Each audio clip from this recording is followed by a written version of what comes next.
നമസ്കാരം. എല്ലാ പ്രിയപ്പെട്ട കൂട്ടുകാർക്കും ഫാസിസ് അക്കാഡമിയിലേക്ക് ഹാർദമായ സ്വാഗതം. ഇന്ന് നമ്മളിവിടെ പഠിക്കുന്നത് ചൈൽഡ് സൈക്കോളജിയും വിദ്യാഭ്യാസവുമാണ്. എഡ്യൂക്കേഷൻ ആൻഡ് ചൈൽഡ് സൈക്കോളജി അഥവാ ശിശു മനഃശാസ്ത്രവും വിദ്യാഭ്യാസവും എന്നുള്ള മേഖലയാണ് ഇന്ന് പഠിക്കുന്നത്. LP UP പരീക്ഷയുടെ സ്പെഷ്യൽ ടോപ്പിക്കാണ് എഡ്യൂക്കേഷൻ ആൻഡ് ചൈൽഡ് സൈക്കോളജി എന്ന മേഖല. പഠനം എന്നത് ഒരു പ്രഹേളികയാണെന്നും ആ പ്രഹേളിക പൂർത്തീകരിക്കുന്നതിന് വേണ്ടിയിട്ടുള്ള യജ്ഞത്തിലാണ് ഓരോ അധ്യാപകരും വിദ്യാർത്ഥികളും ഏർപ്പെട്ടുകൊണ്ടിരിക്കുന്നത് എന്ന് നമുക്ക് എല്ലാവർക്കും അറിവുള്ള കാര്യമാണ്. അതുകൊണ്ട് തന്നെ പഠനത്തെക്കുറിച്ചും പഠിപ്പിക്കുന്ന രീതികളെക്കുറിച്ചുമൊക്കെ അറിയേണ്ടുന്നത് അത്യാവശ്യം തന്നെയാണ്. കാരണം ശിശു മനസ്സാണ് ഒരു അധ്യാപകൻ്റെ കൈകളിലേക്ക് ഏൽപ്പിക്കുന്നത്. ആ ശിശു മനസ്സിനെ പക്വതയുള്ളൊരു മനസ്സാക്കി മാറ്റിയെടുക്കുക എന്നതാണ് ഓരോ അധ്യാപകരുടെയും കടമ. അതുകൊണ്ട് തന്നെ പഠനത്തെക്കുറിച്ച് ശാസ്ത്രീയമായ വിവിധ സമീപനങ്ങൾ അറിഞ്ഞു വേണം വിദ്യാർത്ഥികളുടെ മനസ്സിനെ കൈകാര്യം ചെയ്യുവാൻ. അതുകൊണ്ട് പഠനത്തെക്കുറിച്ചുള്ള വിവിധ സമീപനങ്ങൾ എന്ത് എന്ന് നമുക്ക് ആദ്യമേ തന്നെ മനസ്സിലാക്കാൻ ശ്രമിക്കാം. പഠനത്തെക്കുറിച്ചുള്ള വ്യത്യസ്ത സമീപനങ്ങൾ എന്തെന്ന് നമുക്കൊന്ന് നോക്കാം. അതിലാദ്യത്തേത് വ്യാവഹാരിക സമീപനമാണ്. വ്യാവഹാരിക സമീപനം എന്നാൽ ബിഹേവിയറൽ അപ്രോച്ച് എന്നാണ് നമ്മൾ പറയുന്നത്. ബിഹേവിയറൽ അപ്രോച്ച് അഥവാ വ്യാവഹാരിക സമീപനം. രണ്ടാമത്തേത് വൈജ്ഞാനിക സമീപനമാണ്. വൈജ്ഞാനിക സമീപനം അഥവാ കോഗ്നിറ്റീവ് അപ്രോച്ച്. മൂന്നാമത്തത് മനോവിശ്ലേഷണ സമീപനം അഥവാ സൈക്കോ അനലറ്റിക് അപ്രോച്ച് എന്നതാണ് മനോവിശ്ലേഷണ സമീപനം. അടുത്തത് ന്യൂറോ ബയോളജിക്കൽ സമീപനം. ന്യൂറോ ബയോളജിക്കൽ സമീപനമാണ് അടുത്തത്. ഏറ്റവും ഒടുവിലായുള്ളത് മാനവിക സമീപനമാണ്. മാനവിക സമീപനം എന്ന് പറഞ്ഞാൽ ഹ്യൂമാനിസ്റ്റിക് അപ്രോച്ച് എന്ന് പറയുന്നു. ആദ്യമായി നമുക്ക് വിദ്യാഭ്യാസത്തിലെ വ്യാവഹാരിക സമീപനം അഥവാ ബിഹേവിയറൽ അപ്രോച്ച് എന്താണ് എന്ന് മനസ്സിലാക്കുവാൻ ശ്രമിക്കാം. വിദ്യാഭ്യാസത്തിൻ്റെ വ്യാവഹാരിക സമീപനം അഥവാ ബിഹേവിയറൽ അപ്രോച്ചിൻ്റെ മുഖ്യ വക്താവായി കണക്കാക്കപ്പെടുന്ന വ്യക്തിയാണ് JB വാട്സൺ. ഇദ്ദേഹം ഒരു അമേരിക്കൻ ശാസ്ത്രജ്ഞനാണ്. അമേരിക്കൻ ശാസ്ത്രജ്ഞനായ JB വാട്സണെയാണ് വ്യാവഹാരിക സമീപനം അഥവാ ബിഹേവിയറൽ അപ്രോച്ചിൻ്റെ മുഖ്യ വക്താവായി പരിഗണിക്കുന്നത്. വ്യാവഹാര ശാസ്ത്രമാണ് മനഃശാസ്ത്രമെന്നും ഒരു പഠിതാവിനെ അവൻ ജീവിക്കുന്ന അല്ലെങ്കിൽ അവൻ നിലനിൽക്കുന്ന സാഹചര്യത്തിൽ മനസ്സിലാക്കുന്നതിനുള്ള സംവിധാനം ഇണക്കി കൊടുക്കുക എന്നതാണ് വിദ്യാഭ്യാസത്തിൻ്റെ ലക്ഷ്യമെന്നും അഭിപ്രായപ്പെടുകയാണ് JB വാട്സൺ ചെയ്തത്. ഈ JB വാട്സണെയാണ് വ്യാവഹാരിക സമീപനത്തിൻ്റെ മുഖ്യ വക്താവ് എന്ന് വിദ്യാഭ്യാസ മനഃശാസ്ത്രകാരന്മാർ വിശേഷിപ്പിച്ചിരിക്കുന്നത്. നിരീക്ഷിക്കാവുന്നതും അളക്കാവുന്നതുമായ പ്രതിഭാസങ്ങളാണ് പഠിക്കേണ്ടത് എന്ന് അഭിപ്രായപ്പെടുന്ന സമീപനം കൂടിയാണ് ബിഹേവിയറൽ അപ്രോച്ച് അഥവാ വ്യാവഹാരിക സമീപനം. നിരീക്ഷിക്കാവുന്നതും അളക്കാവുന്നതുമായ പ്രതിഭാസങ്ങളാണ് പഠിക്കേണ്ടത് എന്ന് അഭിപ്രായപ്പെട്ട സമീപനം കൂടിയാണ് വ്യാവഹാരിക സമീപനം. ഒരു വ്യക്തിയെ മനസ്സിലാക്കാനായിട്ട് ആ വ്യക്തിയുടെ വ്യവഹാരങ്ങളെ പഠനവിധേയമാക്കുന്ന സമീപനം എന്നുകൂടി വ്യാവഹാരിക സമീപനത്തിന് അർത്ഥമുണ്ട്. ഒരു വ്യക്തിയെ മനസ്സിലാക്കാനായി ആ വ്യക്തിയുടെ വ്യവഹാരങ്ങളെ കൂടി പഠനവിധേയമാക്കുന്ന സമീപനമാണ് വ്യാവഹാരിക സമീപനമെന്ന് നമുക്ക് മനസ്സിലാക്കാൻ പറ്റും. അതിനുദാഹരണമായി പറയുന്നത് ഇതാണ്. ഒരു ജീവി ഒരു ബാഹ്യ ശക്തിയാൽ ഉത്തേജിതമാകാത്തിടത്തോളം അത് നിഷ്ക്രിയമായിരിക്കും എന്നാണ് ഈ സമീപനം കരുതുന്നത്. അതായത് ഒരു ജീവി ഒരു ബാഹ്യ ശക്തിയാൽ ഉത്തേജിതമാകാത്തിടത്തോളം കാലം അത് നിഷ്ക്രിയമായിരിക്കും എന്നാണ് പറയുന്നത്. ഒരു ജീവി ഒരു ബാഹ്യശക്തിയാൽ ഉത്തേജിതമാകാത്തിടത്തോളം അത് നിഷ്ക്രിയമായിരിക്കും എന്നാണ് നമ്മുടെ ബിഹേവിയറൽ അപ്രോച്ച് പറയുന്നത്. സ്വിച്ച് ബോർഡിനെ പോലെ എണ്ണമറ്റ ചോദക പ്രതികരണ ബന്ധങ്ങൾ വഴി പ്രവർത്തിക്കുന്ന യന്ത്ര സംവിധാനമായിട്ടാണ് ജീവിയെ ഇവിടെ സങ്കല്പിക്കുന്നത്. ഒരു സ്വിച്ച് ഓൺ ചെയ്ത് കഴിഞ്ഞാൽ ലൈറ്റ് കത്തുന്നു. അതേപോലെ എന്തിനും ഒരു പ്രതിപ്രവർത്തന ബന്ധമുണ്ട് എന്നാണ് ഈ ബിഹേവിയറൽ അപ്രോച്ച് പറയുന്നത്. അതായത് സ്റ്റിമുലസ് ഉള്ളിൽ പ്രവേശിക്കുകയും തലച്ചോറിലൂടെയുള്ള ചില പരസ്പര പ്രതികരണങ്ങളും ബന്ധങ്ങളുമെല്ലാം ഉണ്ടാക്കുകയും ചെയ്യുന്നു എന്നാണ് ഇത് പറയുന്നത്. ഇപ്പോൾ ചോദകം എന്ന് പറയുന്നത് നമ്മുടെ തലച്ചോറിലൂടെ പ്രവേശിച്ചിട്ട് പരസ്പര ബന്ധങ്ങളും പ്രസരണവും വഴി പ്രതികരണം പുറത്തേക്ക് വരുന്നു. അതായത് നമ്മളോട് ഒരാൾ ഒരു കാര്യം പറയുമ്പോൾ ആ പറയുന്ന കാര്യമെന്ന് പറയുന്നത് നമ്മളിൽ ഒരു മാറ്റമുണ്ടാക്കുന്നു. ചിലപ്പോൾ നമ്മൾ ദേഷ്യപ്പെടുന്നു. അപ്പോൾ ദേഷ്യപ്പെടാൻ നേരത്തൊരു ദേഷ്യത്തിൻ്റെ ഭാവമാണ് നമ്മളിലൂടെ പുറത്തേക്ക് വരുന്നത് എന്നുണ്ടെങ്കിൽ അത് ഈ പറയുന്ന ബിഹേവിയറൽ അപ്രോച്ചിൻ്റെ ഭാഗമായിട്ട് നമുക്ക് കണക്കാക്കാം. അതുകൊണ്ട് തന്നെ ഓരോ ചോദകവും അതേ സ്നേഹത്തോടു കൂടിയാണ് ഒരാൾ പെരുമാറുന്നതെങ്കിൽ നമ്മളിൽ നിന്ന് സ്നേഹപൂർവ്വമായിട്ടൊരു സമീപനമായിരിക്കും വരുന്നത്. ദേഷ്യത്തോടു കൂടിയാണെന്നുണ്ടെങ്കിൽ ദേഷ്യം ഉള്ളൊരു സമീപനമായിരിക്കും വരുന്നത്. അതുകൊണ്ട് ആ സ്റ്റിമുലേഷൻ നമുക്ക് നൽകുന്ന ആ ഒരു സ്റ്റിമുലേഷൻ എന്താണോ അതിനോട് ബന്ധപ്പെട്ടിട്ടുള്ളതായിരിക്കും നമ്മളിൽ നിന്നും വരുന്ന പ്രതികരണവും എന്ന് പറയുന്ന സിദ്ധാന്തമാണ് ബിഹേവിയറൽ അപ്രോച്ച് അഥവാ വ്യവഹാര സമീപനം എന്ന് പറയുന്നത്. ഇത്തരം സ്റ്റിമുലേറ്റീവ് റെസ്പോൺസ് ബന്ധങ്ങളുടെ പരിണിത ഫലമാണ് വ്യവഹാരം എന്ന പേരിൽ അറിയപ്പെടുന്നത്. SR ബന്ധങ്ങൾ വഴിയാണ് ഇവിടെ പഠനം നടന്നത്. SR ബന്ധങ്ങൾ എന്ന് പറയുമ്പോൾ സ്റ്റിമുലേറ്റീവ് റെസ്പോൺസ് എന്നാണ് ഉദ്ദേശിക്കുന്നത്. അപ്പോൾ സ്റ്റിമുലേറ്റീവും റെസ്പോൺസ് തുടങ്ങിയ ബന്ധങ്ങൾ വഴിയാണ് ഇത്തരത്തിലുള്ള ഒരു പഠനം നടക്കുന്നത്. അഭ്യാസത്തിലൂടെയുള്ള ആവർത്തനത്തിലൂടെ ശീലങ്ങളാണ് ഇവിടെ രൂപീകരിക്കപ്പെടുന്നത്. അനുബന്ധനം കൊണ്ട് വൈകാരിക പഠനങ്ങൾ ഉണ്ടാക്കാമെന്നും പല ദുർഭീതികളും അഭ്യസിക്കുന്നത് അനുബന്ധം വഴിയാണെന്നും അഭിപ്രായപ്പെട്ടത് JB വാട്സൺ ആണ്. അതായത് ഏതൊരു സംഭവത്തോടും നമ്മളുടെ പ്രതികരണം എങ്ങനെയാണോ അതാണ് നമ്മളിൽ പല കാര്യങ്ങളും സൃഷ്ടിക്കുന്നത് എന്നാണ് JB വാട്സൺ അഭിപ്രായപ്പെട്ടിരിക്കുന്നത്. JB വാട്സൻ്റെ അഭിപ്രായമായ ഈ വ്യാവഹാരിക സമീപനം അല്ലെങ്കിൽ വ്യാവഹാരിക സിദ്ധാന്തമുണ്ട്.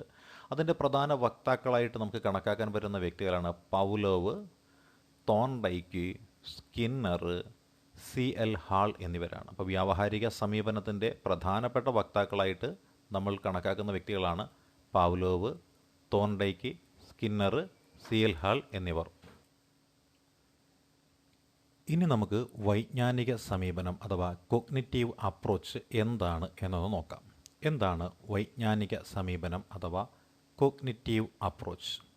വിജ്ഞാനശകലങ്ങൾ ഒരു വ്യക്തി എങ്ങനെയാണ് ഉൾക്കൊള്ളുന്നതെന്നും എങ്ങനെയാണ് അവയെ വിശകലനം ചെയ്ത് സ്വാംശീകരിക്കുന്നതെന്നുമുള്ള കാര്യങ്ങൾക്ക് പ്രാധാന്യം നൽകുന്ന സമീപനത്തിനെയാണ് വൈജ്ഞാനിക സമീപനം എന്ന് പേരിട്ട് വിശേഷിക്കുന്നത്. അപ്പോൾ വൈജ്ഞാനിക സമീപനം എന്താണ് എന്ന് ചോദിച്ചാൽ വിജ്ഞാനശകലങ്ങളെ ഒരു വ്യക്തി എങ്ങനെയാണ് ഉൾക്കൊള്ളുന്നതെന്നും എങ്ങനെയാണ് അവയെ വിശകലനം ചെയ്ത് സ്വാംശീകരിക്കുന്നതെന്നുമുള്ള കാര്യങ്ങൾക്ക് പ്രാധാന്യം നൽകുന്ന സമീപനത്തിനെയാണ് വൈജ്ഞാനിക സമീപനം എന്ന് പേരിട്ട് വിശേഷിപ്പിക്കുന്നത്.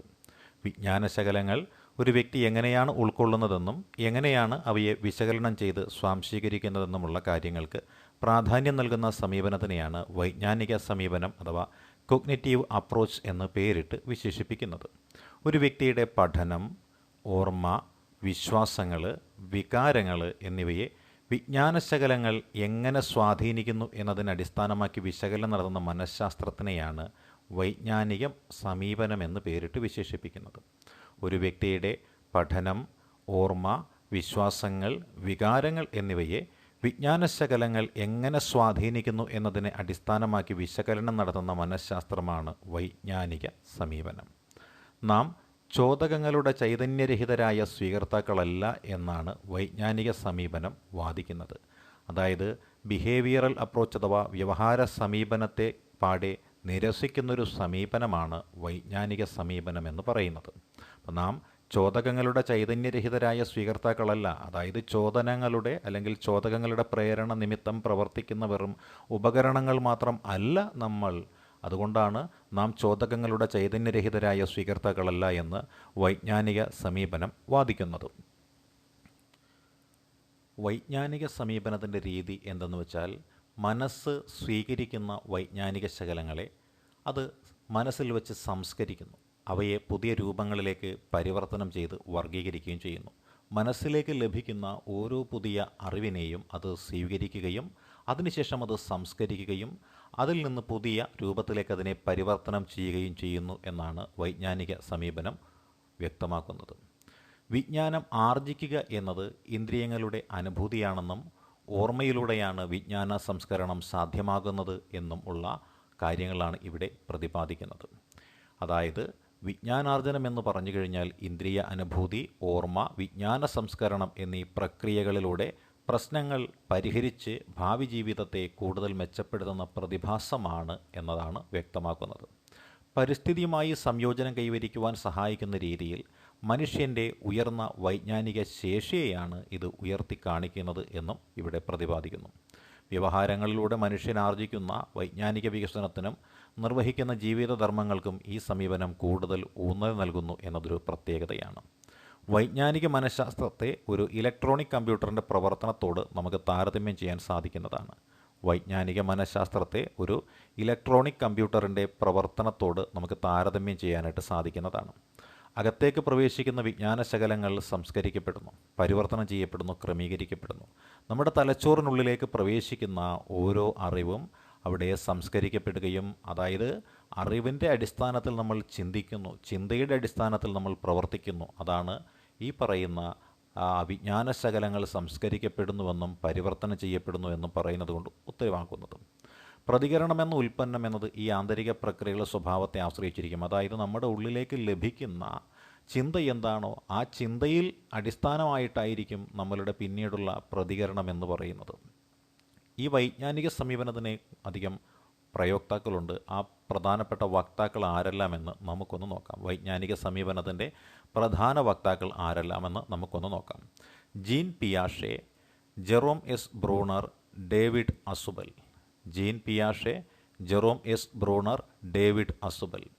ഇവരാണ് വൈജ്ഞാനിക സമീപനത്തിൻ്റെ പ്രധാന വക്താക്കൾ. ഇനി ജ്ഞാനനിർമ്മിതിയുടെ വക്താക്കൾ ആരെല്ലാമെന്ന് നമുക്കൊന്ന് നോക്കാം. ജ്ഞാനനിർമ്മിതിയുടെ വക്താക്കൾ ജീൻ പിയാഷെ ബ്രൂണർ, അദ്ദേഹമാണ് ജ്ഞാനനിർമ്മിതിയുടെ വക്താക്കൾ എന്ന പേരിൽ അറിയപ്പെടുന്നത്. ജീൻ പിയാഷെയും ബ്രൂണറുമാണ്.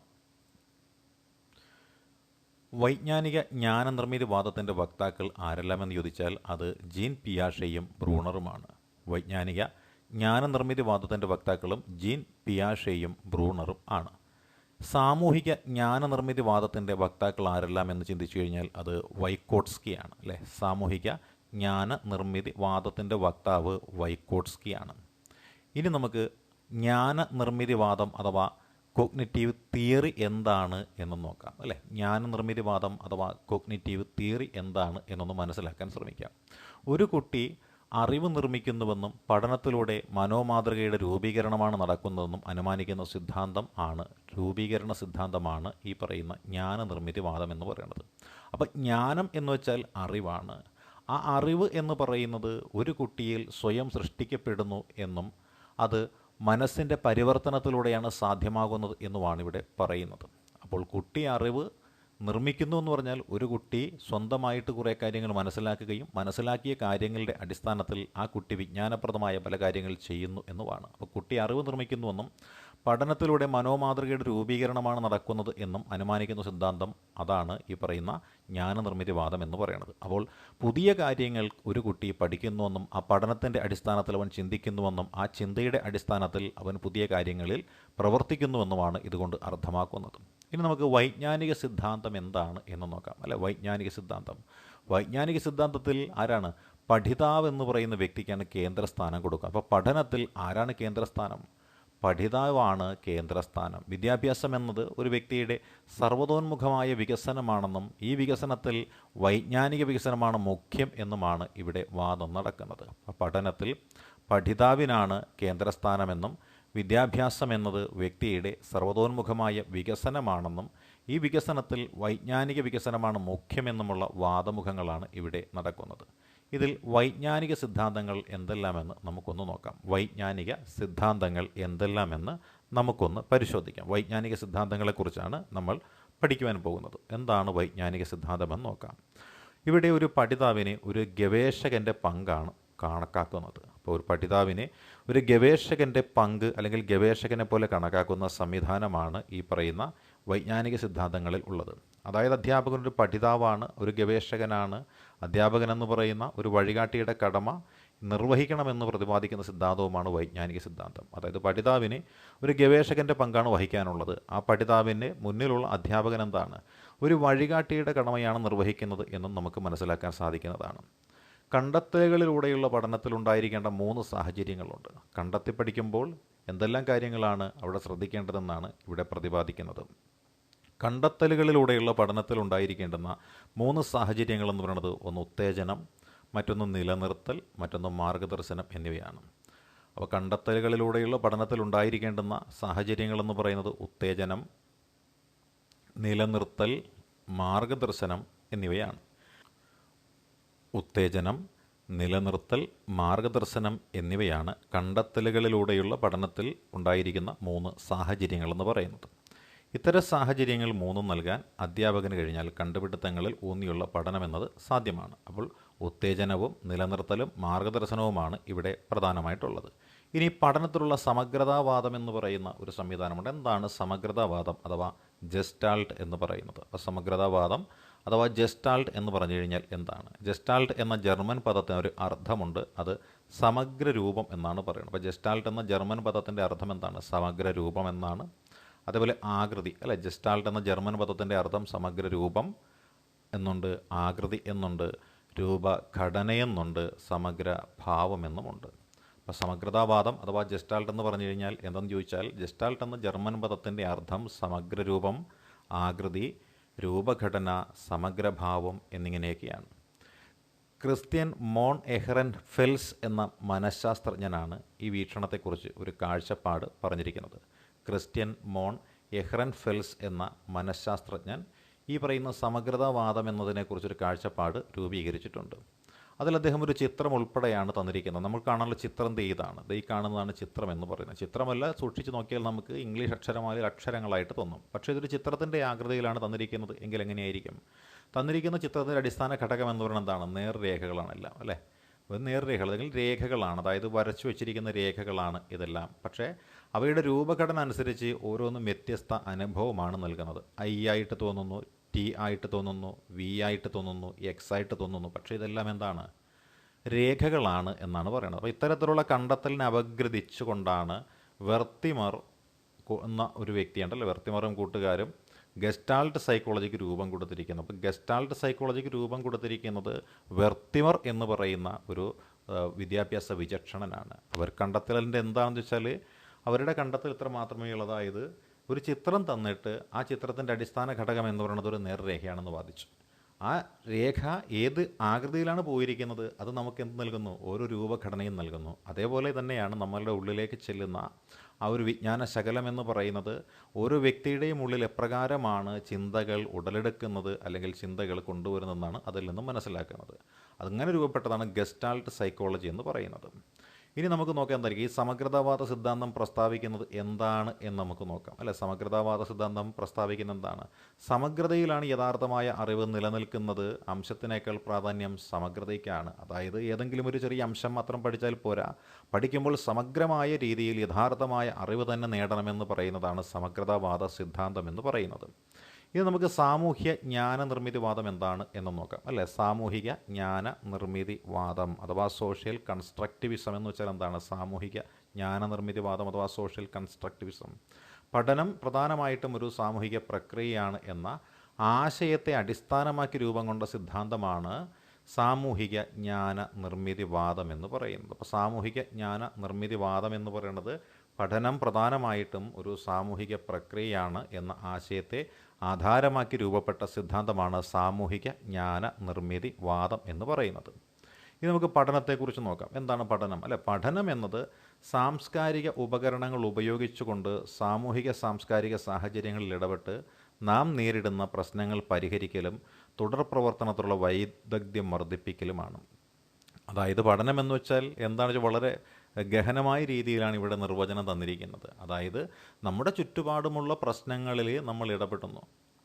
സാംസ്കാരികപരമായ പ്രശ്നങ്ങളാണ്. അതുകൊണ്ട് തന്നെ സാംസ്കാരികപരമായ ഉപകരണങ്ങൾ ഉപയോഗിച്ചുകൊണ്ട് ചിന്തയും സംഭാഷണവും ആശയവിനിമയവുമാണ് ഇവിടെ നമ്മൾ സാംസ്കാരിക ഉപകരണങ്ങളായിട്ട് കൊണ്ടു നടക്കുന്നത്. അപ്പോൾ അത്തരത്തിലുള്ള സാംസ്കാരിക ഉപകരണങ്ങൾ ഉപയോഗിച്ചുകൊണ്ട് സാമൂഹിക സാംസ്കാരിക സാഹചര്യങ്ങളിൽ ഇടപെട്ടുകൊണ്ട് നാം നേരിടുന്ന പ്രശ്നങ്ങൾ എന്ത് ചെയ്യുന്നു? പരിഹരിക്കുന്നു. ഇതിനെ നമ്മൾ എന്ത് ചെയ്യുന്നു? തുടർന്നുള്ള പ്രവർത്തനത്തിനുള്ള വൈദഗ്ധ്യം വർദ്ധിപ്പിക്കുന്ന ഒരു ഉപാധിയായിട്ടും ഉപയോഗിക്കുന്നു എന്ന് വാദിക്കുന്ന സിദ്ധാന്തം ആണ് ജ്ഞാന നിർമ്മിതി വാദം എന്ന പേരിൽ അറിയപ്പെടുന്നത്, അല്ലേ? വ്യവഹാരവാദത്തിന് പകരം സാമൂഹ്യ ജ്ഞാനവാദത്തിൽ അധിഷ്ഠിതമായ ഒരു മനഃശാസ്ത്ര പദ്ധതിക്ക് തുടക്കം കുറിച്ച വ്യക്തിയാണ് വിഗോട്സ്കി എന്ന് പറയുന്ന വ്യക്തിയാണ് ഇത്തരത്തിൽ ഒരു പദ്ധതിക്ക്, അതായത് ജ്ഞാന നിർമ്മിതിവാദം എന്ന വാദത്തിന് തുടക്കം കുറിച്ച വ്യക്തിയാണ് വിഗോട്സ്കി എന്ന് പറയുന്ന വ്യക്തി. ഇനി നമുക്ക് സാമൂഹിക പഠന സിദ്ധാന്തം അഥവാ സോഷ്യൽ തിയറീസ് ഓഫ് ലേണിംഗ് എന്താണ് എന്നും നോക്കാം, അല്ലേ? സോഷ്യൽ തിയറീസ് ഓഫ് ലേണിംഗ് അഥവാ സാമൂഹിക പഠന സിദ്ധാന്തം എന്താണ് എന്ന് നമുക്കൊന്ന് നോക്കാം. അതിത്ര മാത്രമാണ് പറയുന്നത്. പഠനവുമായി ബന്ധപ്പെട്ട സാമൂഹിക സിദ്ധാന്തങ്ങൾ പൊതുവെ കുട്ടികളുടെ വ്യവഹാരശൈലി രൂപപ്പെടുത്തുന്നതിൽ അവർക്ക് കിട്ടുന്ന സാമൂഹിക അനുഭവങ്ങൾ നിർവഹിക്കുന്ന പ്രധാന പങ്കിനെ ഉയർത്തിക്കാട്ടുന്നു എന്നാണ് പറയുന്നത്. അതായത് കുട്ടികളുടെ ഒരു സ്വഭാവ രൂപീകരണത്തിന് അല്ലെങ്കിൽ കുട്ടികളുടെ ഒരു മുന്നോട്ടുള്ള ആ ഒരു പാഠ്യക്രമം രൂപപ്പെടുത്തുന്നതിലെല്ലാം പ്രധാനപ്പെട്ട പങ്ക് വഹിക്കുന്നത് അവർക്ക് സമൂഹങ്ങളിൽ നിന്ന് കിട്ടുന്ന അനുഭവങ്ങളാണ് എന്ന് പറയുന്ന ഒരു സിദ്ധാന്തമാണ് സാമൂഹിക പഠന സിദ്ധാന്തം എന്ന് പറയുന്നത്. ഇത്തരത്തിലുള്ള സാമൂഹിക പഠന സിദ്ധാന്തത്തിൻ്റെ വക്താക്കളായിട്ട് കണക്കാക്കപ്പെടുന്നത് ആൽബർട്ട് ബന്ദുരയും വാൾട്ടേഴ്സുമാണ്. ആൽബർട്ട് ബന്ധൂരയും വാൾട്ടേഴ്സുമാണ് സാമൂഹിക പഠന സിദ്ധാന്തത്തിൻ്റെ പ്രധാന വക്താക്കളായിട്ട് കണക്കാക്കപ്പെടുന്ന വ്യക്തികളെന്ന് പറയുന്നത്. ഈ ബന്ധൂരയുടെ സാമൂഹിക പഠന സിദ്ധാന്തം അറിയപ്പെടുന്ന ഒരു പേരുണ്ട്, തിയറി ഓഫ് ഒബ്സർവേഷണൽ ലേണിംഗ് അഥവാ നിരീക്ഷണ പഠന സിദ്ധാന്തമാണ്. നിരീക്ഷണ പഠന സിദ്ധാന്തത്തിൻ്റെ വക്താവായിട്ടാണ് ബന്ധൂര അറിയപ്പെടുന്നത്. ഈ നിരീക്ഷണ പഠന സിദ്ധാന്തം അറിയപ്പെടുന്ന മറ്റൊരു പേരാണ് തിയറി ഓഫ് ഒബ്സർവേഷണൽ ലേണിംഗ് എന്ന് പറയുന്നത്. ഇതേപോലെ തന്നെ മറ്റൊരു പേര് കൂടി ഇതിന് പറയുന്നത് അനുകരണ പഠന സിദ്ധാന്തം അഥവാ ഇമിറ്റേഷൻ ലേണിംഗ് എന്നും പറയാറുണ്ട്. അപ്പോൾ തിയറി ഓഫ് ഒബ്സർവേഷണൽ ലേണിംഗ് എന്നും തിയറി ഓഫ് ഇമിറ്റേഷൻ ലേണിംഗ് എന്നും പറയുന്ന സിദ്ധാന്തം മുന്നോട്ട് വെച്ച വ്യക്തിയാണ് ബന്ധൂരയാണ് ഈ സിദ്ധാന്തം മുന്നോട്ട് വെച്ചത്. സാമൂഹിക പഠനത്തിൻ്റെ അടിസ്ഥാന തത്വങ്ങളുണ്ട്, അതെന്ത് എന്ന് നമുക്ക് നോക്കാം അല്ലേ. സാമൂഹിക പഠനത്തിൻ്റെ അടിസ്ഥാന തത്വങ്ങളാണ് പ്രത്യക്ഷ പ്രബലനം അഥവാ ഡയറക്റ്റ് റീഇൻഫോഴ്സ്മെൻ്റ് എന്ന് പറയുന്നത്. അപ്പോൾ സാമൂഹിക പഠനത്തിൻ്റെ അടിസ്ഥാന തത്വങ്ങളാണ്, ഒന്നാണ് പ്രത്യക്ഷ പ്രബലനം അഥവാ ഡയറക്റ്റ് റീഇൻഫോഴ്സ്മെൻറ്റ്. പ്രത്യക്ഷ പ്രബലനം അഥവാ ഡയറക്റ്റ് റീഇൻഫോഴ്സ്മെൻറ്റ്. ഇനി അടുത്ത എന്താണ്? ഏറ്റവും അടിസ്ഥാനപരവും പ്രസക്തവുമായ സിദ്ധാന്തമാണ് ആദേശിത പ്രബലനം എന്ന് പറയുന്നത്. ഏറ്റവും അടിസ്ഥാനപരവും പ്രസക്തവുമായ മറ്റൊരു സിദ്ധാന്തമാണ് ആദേശിത പ്രബലനം. ഇതറിയപ്പെടുന്നതാണ് വികാരിയസ് റീഇൻഫോഴ്സ്മെൻ്റ് എന്ന് പറയും. ആദേശിക പ്രബലനവുമുണ്ട്, പ്രത്യക്ഷ പ്രബലനവുമുണ്ട്. എന്താണ് പ്രത്യക്ഷ പ്രബലനം, എന്താണ് ആദേശിക പ്രബലനം എന്നൊക്കെ നമുക്ക് നോക്കാം അല്ലേ. ഒരു വ്യക്തിക്ക് പ്രത്യക്ഷത്തിൽ പ്രതികരിക്കാതെയോ പ്രതികരണ ഫലം നേരിട്ട് അനുഭവിക്കാതെയോ തന്നെ പ്രബലനം ഉണ്ടാകാം. ഇത്തരം പ്രബലനമാണ് ആദേശിക പ്രബലനം എന്ന് പറയുന്നത്. അപ്പോൾ ഒരു വ്യക്തിക്ക് പ്രത്യക്ഷത്തിൽ പ്രതികരിക്കാതെയോ പ്രതികരണ ഫലം നേരിട്ട് അനുഭവിക്കാതെയോ തന്നെ പ്രബലനമുണ്ടാവാം.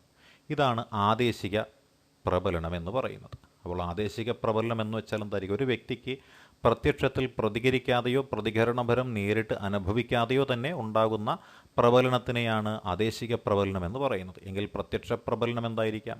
ഒരു വ്യക്തിക്ക് പ്രത്യക്ഷത്തിൽ അതല്ലെങ്കിൽ പ്രതികരിക്കുമ്പോൾ കിട്ടുന്ന അതിനെയാണ് നമ്മളെന്ത് വിളിക്കുന്നത്? ഈ പറയുന്ന പ്രത്യക്ഷ പ്രബലനമെന്ന് വിശേഷിപ്പിക്കുന്നത്. ഇനി സ്വയം നൽകുന്ന പ്രബലനമുണ്ട്, അതായത് സെൽഫ് അഡ്മിനിസ്ട്രേഡ് റീഇൻഫോഴ്സ്മെൻ്റ് എന്ന് പറയുന്ന സെൽഫ് അഡ്മിനിസ്ട്രേഡ് റീഇൻഫോഴ്സ്മെൻ്റ് എന്ന് പറയുന്നത് എന്താണെന്ന് നമുക്ക് നോക്കാം അല്ലേ.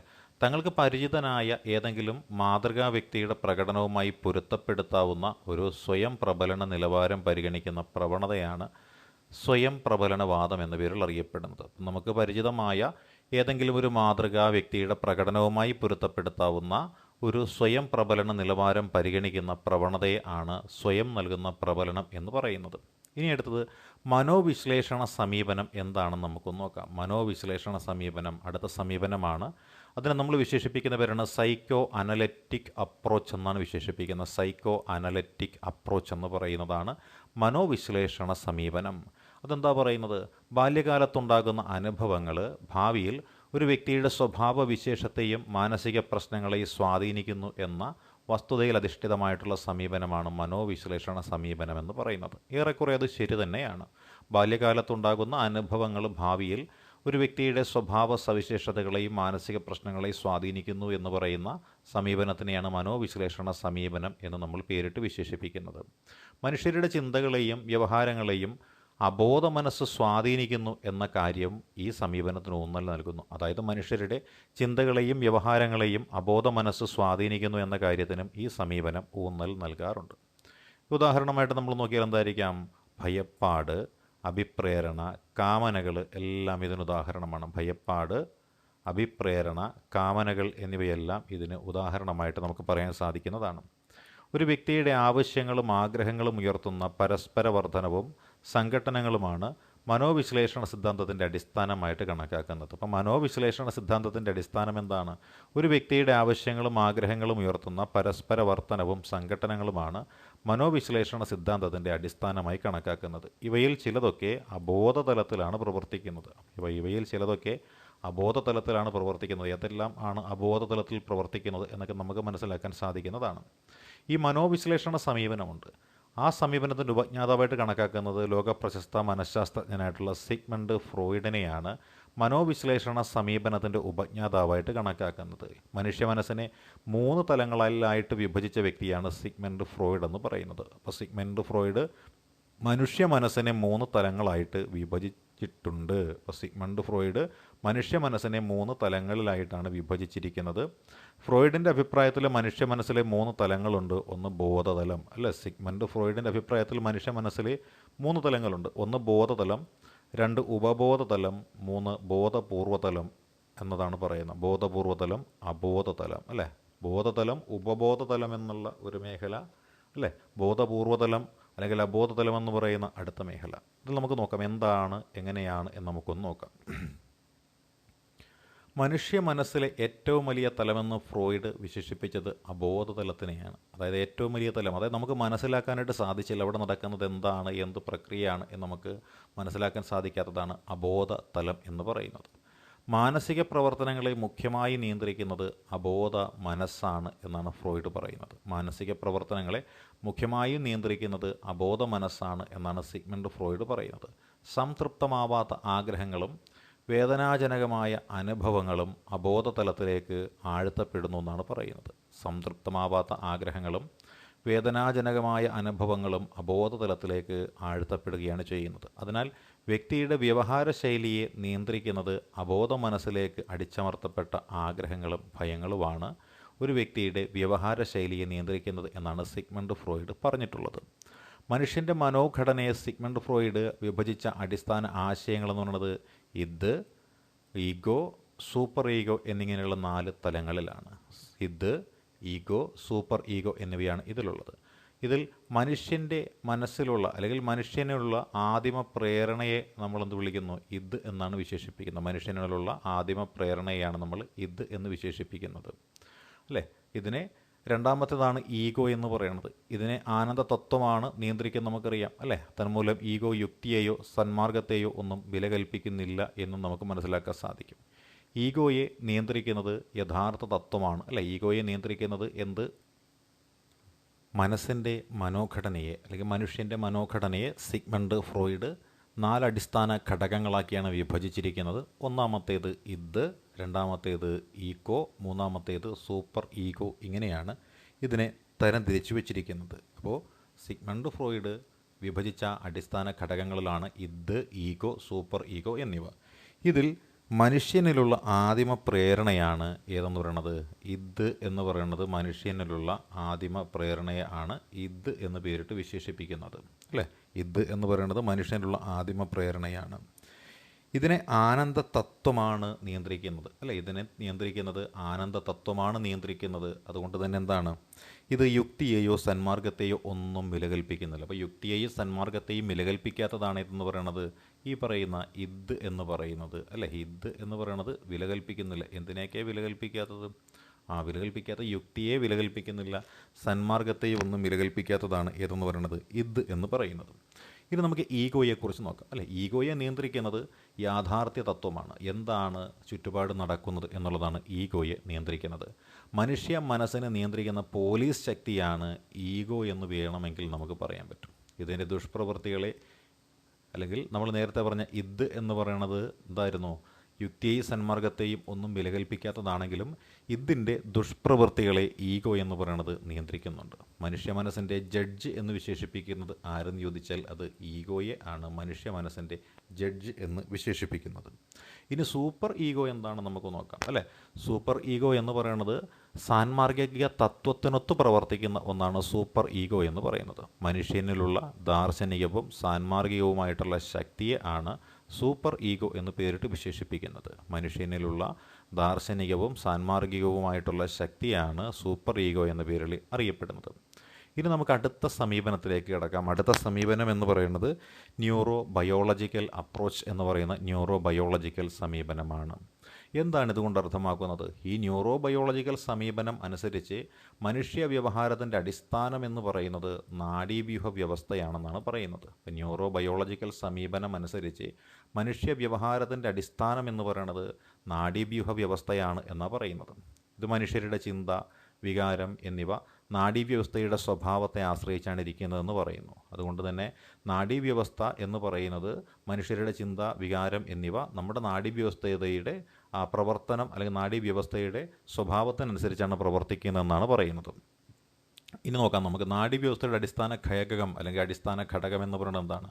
അത് ന്യൂറോണാണ്. അപ്പോൾ നാഡീവ്യവസ്ഥയുടെ അടിസ്ഥാന ഏകകം എന്ന് പറയുന്നത് ന്യൂറോണാണ് അഥവാ നാഡീകോശമാണ്. നാഡീവ്യവസ്ഥയുടെ അടിസ്ഥാന ഏകകം എന്ന് പറയുന്നത് ന്യൂറോണാണ് അല്ലേ? പ്രേരകങ്ങളും സന്ദേശങ്ങളും നാഡീകോശങ്ങൾ വഴിയാണ് വിനിമയം ചെയ്യപ്പെടുന്നത്. അപ്പോൾ പ്രേരകങ്ങളും സന്ദേശങ്ങളും വിനിമയം ചെയ്യപ്പെടുന്നത് നാഡീകോശങ്ങൾ വഴിയാണ്. ഇങ്ങനെ ശരീരത്തിൻ്റെ ഉപരിതലത്തിലുള്ള സന്ദേശങ്ങൾ മസ്തിഷ്കത്തിലേക്ക് മറിച്ചും സംക്രമണം ചെയ്യപ്പെടുന്നു എന്ന് പറയുന്ന സിദ്ധാന്തമാണ് ഈ പറയുന്ന ന്യൂറോ ബയോളജിക്കൽ അപ്രോച്ച് എന്ന് പറയുന്നത്. ഇപ്പോൾ ന്യൂറോ ബയോളജിക്കൽ സമീപനത്തിൻ്റെ മുഖ്യ വക്താക്കളായിട്ട് കണക്കാക്കുന്നത് രമോണി കാജോൾ അല്ലെങ്കിൽ രമണി കാജോളിനെയും മക് കേണലിനെയും ഹൈഡൻ ഫ്ലക്സ്നറിനെയുമാണ്. ഹൈഡൻ ഫ്ലക്സ്നർ, മക് കേണൽ, രമോണി കാജോൾ എന്നിവരാണ് ന്യൂറോ ബയോളജിക്കൽ സമീപനത്തിൻ്റെ മുഖ്യ വക്താക്കളായി കണക്കാക്കപ്പെടുന്ന വ്യക്തികൾ.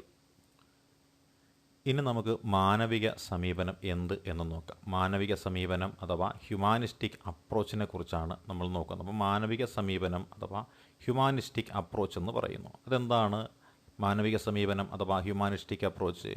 ഭൗതികവും ആത്മീയവുമായ ആഗ്രഹങ്ങളും ലക്ഷ്യങ്ങളുമുള്ള ഒരു സാമൂഹിക മാനസിക ജീവിയായി മനുഷ്യനെ കണക്കാക്കുന്ന സമീപനത്തിനെയാണ് മാനവിക സമീപനമെന്ന് പേരിട്ട് വിശേഷിപ്പിക്കുന്നത്. ഭൗതികവും ആത്മീയവുമായ ആഗ്രഹങ്ങളും ലക്ഷ്യങ്ങളുമുള്ള ഒരു സാമൂഹിക മാനസിക ജീവിയായി മനുഷ്യനെ കണക്കാക്കുന്ന സമീപനത്തിനെയാണ് മാനവിക സമീപനമെന്ന് പേരിട്ട് നമ്മൾ വിശേഷിപ്പിക്കാറുള്ളത്.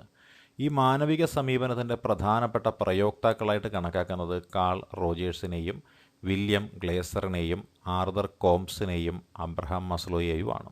മാനവിക സമീപനത്തിൻ്റെ പ്രധാന പ്രയോക്താക്കൾ എന്ന പേരിൽ അറിയപ്പെടുന്നത് call Rogers, William glazed, Arthur coms, Abraham Maslow എന്നിവരാണ്. ലക്ഷ്യങ്ങൾ സ്വയം തീരുമാനിക്കാനും ആ ലക്ഷ്യങ്ങളിലേക്ക് എത്തിച്ചേരാനുമുള്ള പാത സ്വയം കണ്ടെത്താനും മനുഷ്യർക്ക് സാധിക്കുന്നു എന്നുള്ളതാണ് ഈ പറയുന്ന മാനവിക സമീപനത്തിൻ്റെ പ്രത്യേകത. അതായത് ലക്ഷ്യങ്ങൾ സ്വയം തീരുമാനിക്കാനും ആ ലക്ഷ്യങ്ങളിലേക്ക് എത്തിച്ചേരാനുള്ള പാത സ്വയം കണ്ടെത്താനും മനുഷ്യർക്ക് സാധിക്കുന്നു എന്ന് പറയുന്നതാണ് ഇതിൻ്റെ മറ്റൊരു പ്രത്യേകത എന്ന് പറയുന്നത്. മനുഷ്യരുടെ ലക്ഷ്യങ്ങളെയും സമീപനങ്ങളെയും വിശകലനം നടത്തുകയാണ് മാനവിക സമീപനം ചെയ്യുന്നത് എന്ന് നമുക്ക് പൊതുവെ പറയുവാൻ സാധിക്കുന്നതുമാണ്. മനുഷ്യരുടെ ലക്ഷ്യങ്ങളെയും സമീപനങ്ങളെയും വിശകലനം നടത്തുകയാണ് മാനവിക സമീപനം ചെയ്യുന്നത് എന്ന് നമുക്ക് മനസ്സിലാക്കാനായിട്ട് സാധിക്കുന്നതാണ്. മനുഷ്യൻ ബാഹ്യചോദകങ്ങളാലോ അബോധവാസനകളാലോ നിയന്ത്രിക്കപ്പെടുന്ന ഒരു പ്രതിഭാസമാണെന്ന സങ്കല്പത്തെയാണ് മാനവിക വീക്ഷണം നിരസിക്കുന്നത്. മനുഷ്യൻ ബാഹ്യചോദകങ്ങളാലോ അബോധവാസനകളാലോ നിയന്ത്രിക്കപ്പെടുന്ന ഒരു പ്രതിഭാസമാണെന്ന സങ്കല്പത്തെയാണ് മാനവിക വീക്ഷണം നിരസിക്കുന്നത്. ഓരോ മനുഷ്യനും സ്വന്തം കഴിവുകളെ ആവുന്നത്ര വികസിപ്പിക്കുക, ഇപ്പോഴത്തെ അവസ്ഥയിൽ നിന്ന് പുരോഗമിക്കുക എന്നിവ എല്ലാ വ്യക്തികളുടെയും അടിസ്ഥാനം ആവശ്യമാണ് എന്ന് അഭിപ്രായപ്പെടുന്ന സിദ്ധാന്തം കൂടിയാണ് ഈ പറയുന്ന മാനവികതാ സിദ്ധാന്തം എന്ന് പറയുന്നത്, അല്ലെങ്കിൽ മാനവിക സമീപനം എന്ന് പറയുന്നത്. ഓരോ മനുഷ്യനും സ്വന്തം കഴിവുകളെ ആവുന്നത്ര വികസിപ്പിക്കുക എന്നാണ് ഇതുകൊണ്ട് അർത്ഥമാക്കുന്നത്. മാനവികതയുടെ വക്താക്കൾ മനുഷ്യനെ ഒരു ജൈവ മാനസിക സാമൂഹിക ജീവിയായിട്ടാണ് കണക്കാക്കുന്നത്. മാനവികതയുടെ വക്താക്കൾ മനുഷ്യനെ ഒരു ജൈവ മാനസിക സാമൂഹിക ജീവിയായിട്ടാണ് കണക്കാക്കുന്നത്. ഫാസിസ് അക്കാഡമി നൽകിക്കൊണ്ടിരിക്കുന്ന LP UP സ്പെഷ്യൽ ബാച്ചിലേക്കുള്ള ക്ലാസ്സുകൾ ഇവിടെ നടന്നുകൊണ്ടിരിക്കുകയാണ്. അപ്പോൾ ഈ ക്ലാസ്സിനെക്കുറിച്ചുള്ള നിങ്ങളുടെ വിലയേറിയ അഭിപ്രായങ്ങളും നിർദ്ദേശങ്ങളും കമൻറ്റ് ബോക്സിൽ രേഖപ്പെടുത്തുക. താങ്ക്